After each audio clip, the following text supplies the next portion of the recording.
Hey kids, it's Jurassic James. It's Jurassic Explains, looking at Guanlong. Yes, the long-awaited video on Guanlong, which is highly requested apparently. So first and foremost, I'm going to point out, same rules, older model, newer model. Only have two. It's a famous dinosaur, kind of, but not as publicly famous as, like T-Rex, Velociraptor. So first and foremost, I'm going to point out, it was discovered in China in the beginning of the late Jurassic, about 160 million years ago, in the Oxfordian time. And so here we have my first specimen. They were described in 2006, and this is a 2000 and lighting's weird 10 safari figure. And so again, I was super excited about it. The first thing I want to point out with this model is this animal is that it looks to the casual observer like a Velociraptor, that kind of body type. It would have been the same height as a Jurassic Park, or a little shorter than Jurassic Park raptors, but more gracile, more skinny compared to speaking.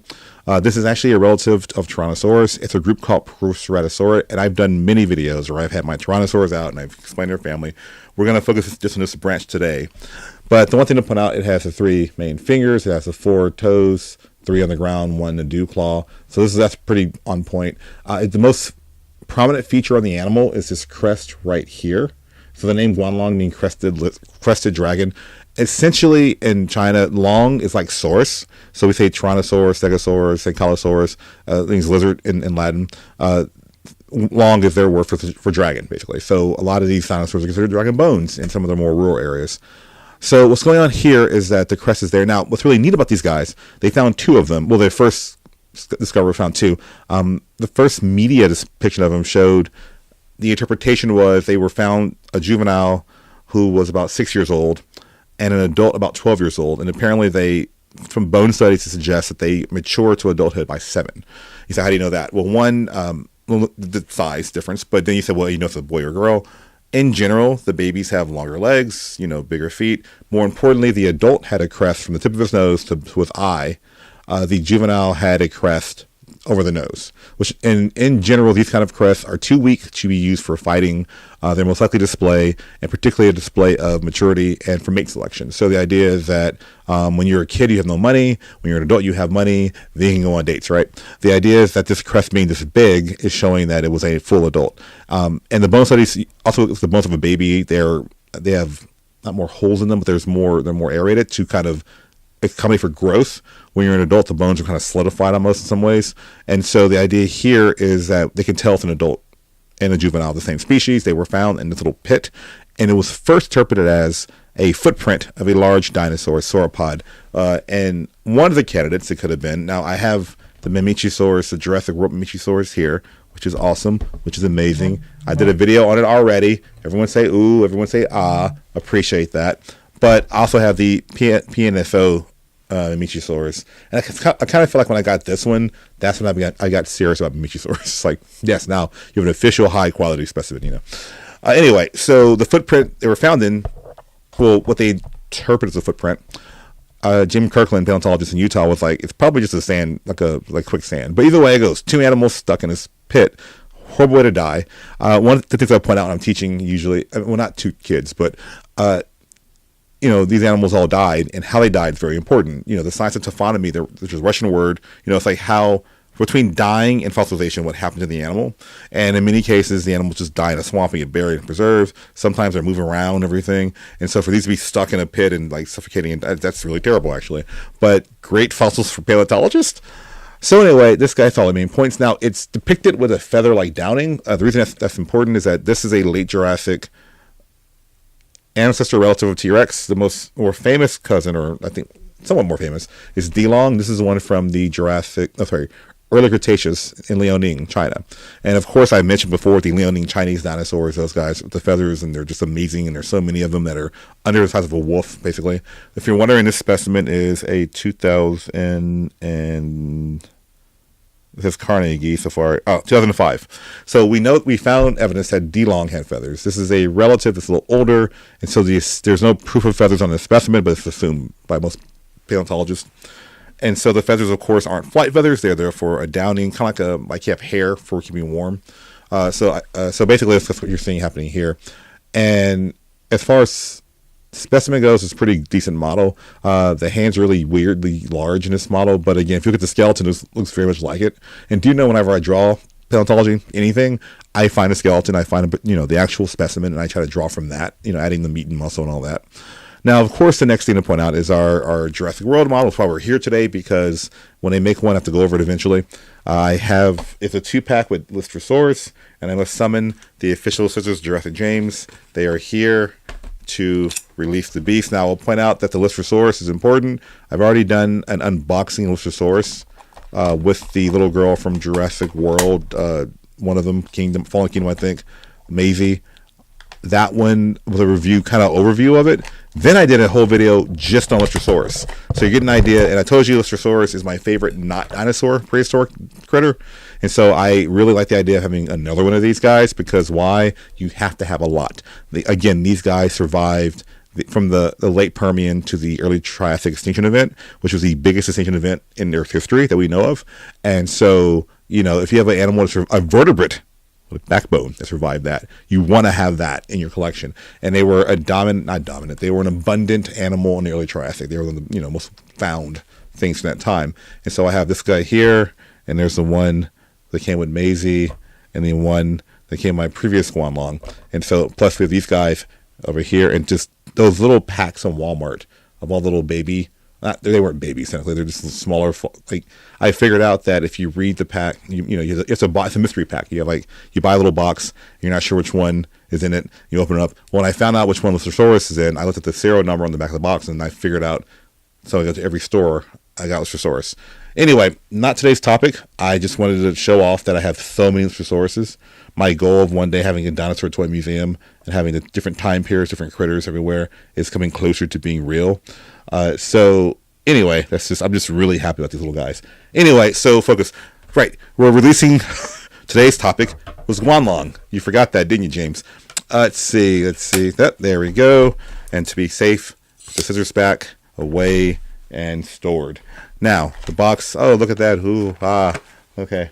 So, the Jurassic World one, like I said, this is actually a good example of the scientific model, and then the Jurassic Worldification, as I call it, where see how the feet or the hind limbs are they're kind of thin and like this, and here they're just kind of like beefier. That's because they need that engineering to stand up, right?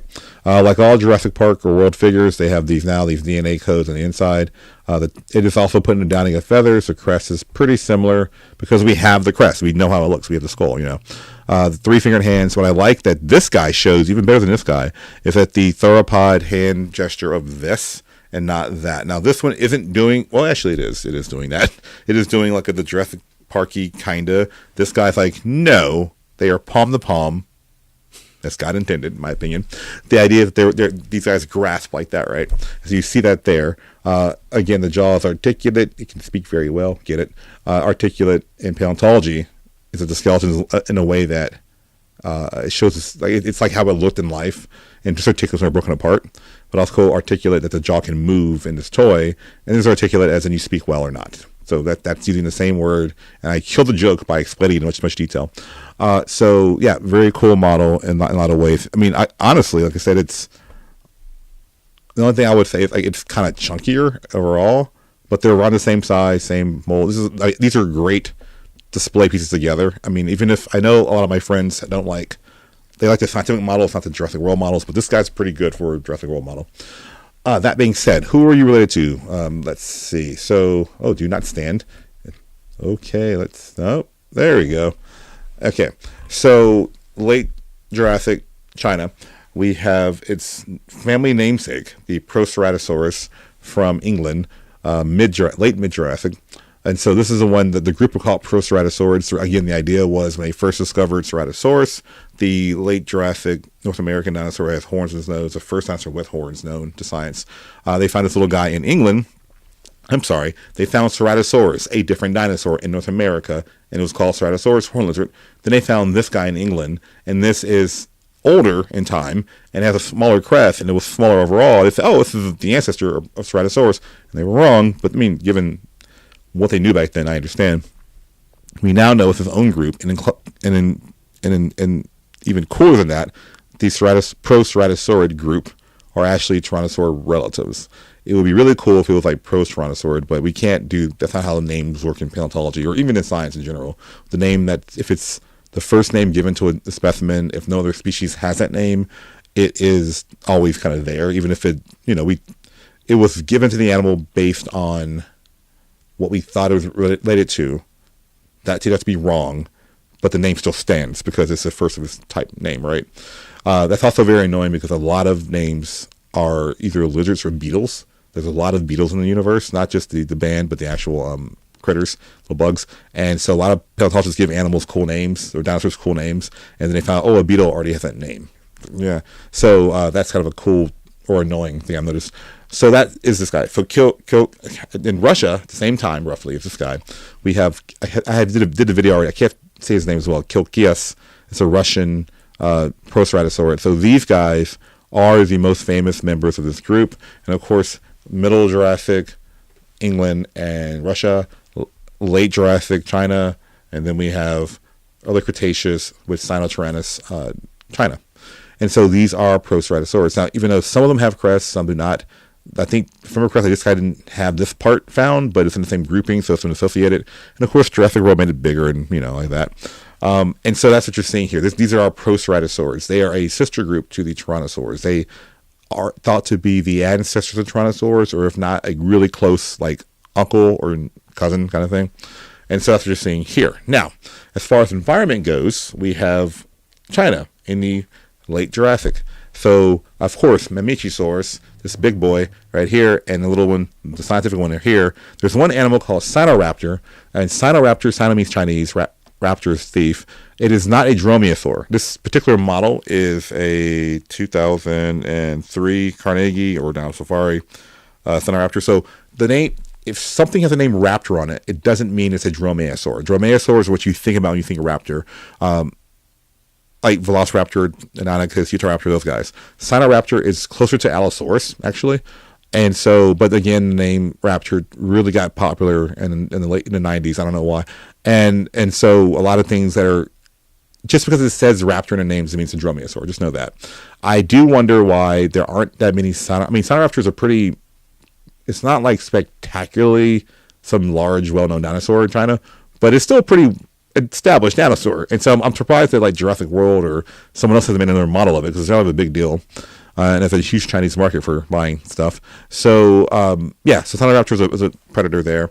The most important thing to point out with this guy is his neighbor, Monolophosaurus, who I already did a video on like a couple weeks ago or a month ago or so. And Monolophosaurus means one crested lizard. It is often thought to be related to Dilophosaurus, this the quote spitter at Jurassic Park. There are different branches of the theropod family. And so there was a question of, is Guanlong a juvenile of Monolophosaurus? And the answer is no. We know it's not, because we actually have an adult and juvenile Guanlongs. When you pay attention in the beginning of the video, that we found the adult and the juvenile together, with the juvenile being younger and smaller and having those juvenile features, and we found the adult being older and more ossified bones and those adult features. So they're not, but I can see why you'd think that. But the big picture is, we do see in theropod predatory dinosaurs, in the early Jurassic in particular, early to middle Jurassic, head crests are a thing. That seems to be really into a thing. So the question is, why have a head crest if it's not strong enough to fight with? Well, again, we often think of these animals as always fighting each other. I encourage you to watch any nature documentary. Even in the documentaries, they film for several hours. You might get a shot of like an attack or a fight, but do know that's after like 40 or 50 hours of just filming no activity. These animals are mainly having these features for their own species, so intra-species behavior. And so what I'm saying is, for example, I assume when you're watching this, you're a human, and the idea is most of your existence and what you do, let's say like a farmer, most of what you do is interacting with other humans. You're not interacting with a lot of other species very often. Like some people, there's an exception, I know, but for the most part, it's other people. So of course, these crested things are there because they're communicating to other species. Now with humans, we have degrees and jobs and clothing and all these social things and these things. Well, for dinosaurs, they have biolanguage, they have territorial areas maybe, but their crest, their facial feature, these are something to communicate to others. If you have a large crest that's really well developed, that means, guess what? I'm super healthy. I'm hunting and eating or grazing or whatever you do. And healthy enough to fight off predators and disease, so I'm healthy, therefore a great mate. Whereas, and if the crest is all broken up or damaged or missing, that means I've had a horrible life, I'm very sickly, and therefore you may not want to make offspring with me, right? And so even though they're two different branches of dinosaur, they both sport this crest in the exact same time, exact same place. That's telling you that there's some kind of trend going on. And I don't mean to trivialize it like it's a fashion sense, because they don't choose it. But the idea is just like we have different, for you kids who were born after the year 2000, my goodness, there are different things like bell bottoms were big in the 70s and 80s. People had large hair and weird colors they were wearing clothes. And 90s was, also weird hair, but different kind of weird hair. The point I'm trying to make is there are different trends over time. And in paleontology, we kind of see that in the early Jurassic, late Jurassic, there's different things that are kind of universal. So in late Jurassic, you see a lot of dinosaurs with like horny crest kind of structures. In the late Triassic, you don't really see those structures on dinosaurs, right? In the early Jurassic, you see them. In mid-Jurassic, you see this, right? And in the Cretaceous, there's a lot more going on because the continents break apart, you have different species and all that. But the main thing is, early Jurassic, you see a lot more crests. Now, that being said, that is Guanlong in a nutshell. It's a very important dinosaur. I know it was like heralded as like the earliest Tyrannosaurus Rex member, a grandpappy, kind of thing. And it is, again, considered to be in the family tree, but it's not like this, it's I think the idea of Tyrannosaur being this large, bulky animal, and American, Tyrannosaurus Rex is from North America, and we find out that the Tyrannosaur lineage actually traces its lineage to China, and they weren't bulky, they were very slender and small most of their history, and had 3 fingers. And so that's kind of a cool connection there. And in paleontology in general, if you do something about T-Rex, that will all get you funding, attention, etc. And so that incentivizes paleontologists to do more about T-Rex. And then, but there being more about T-Rex, it gets more attention. So people do more about T-Rex. It's like a cycle. And so with Guanlong being that T-Rex like cyclone being sucked into it, now it's really well known. But I do want you to appreciate it before I end. I do want you to appreciate this animal for itself. It is an animal that's about this tall. It has a crest on its head. They were found in a death pit in China. Sorry. A footprint or a sand, final note, quicksand. You kids today don't know the big deal. Back in the 90s, when I was a kid, like quicksand was everywhere, not in real life, on TV. And all the superheroes and characters at some point ran into quicksand. And they were like, oh no, I'm getting stuck, I'm going to get sucked in and die. So we grew up in a generation thinking that quicksand was going to I have seen quicksand once as an adult. I was on a dig, where was I? On a river in the hill country, and it was a small quicksandy area. And I was like, it was a geology trip actually. And my professor was like, you stepping in it made me feel like this is like quicksand, but it's not that bad. It's not, but in my mind, it was like you get sucked into it in your face. Anyway, the point is, I went over too long. This was too much information. You didn't want to know all this. Guanlong, love him, appreciate. Oh no, wait. Guanlong, love him, appreciate him. Got mixed up there. Cool dinosaur. I will see you again next week.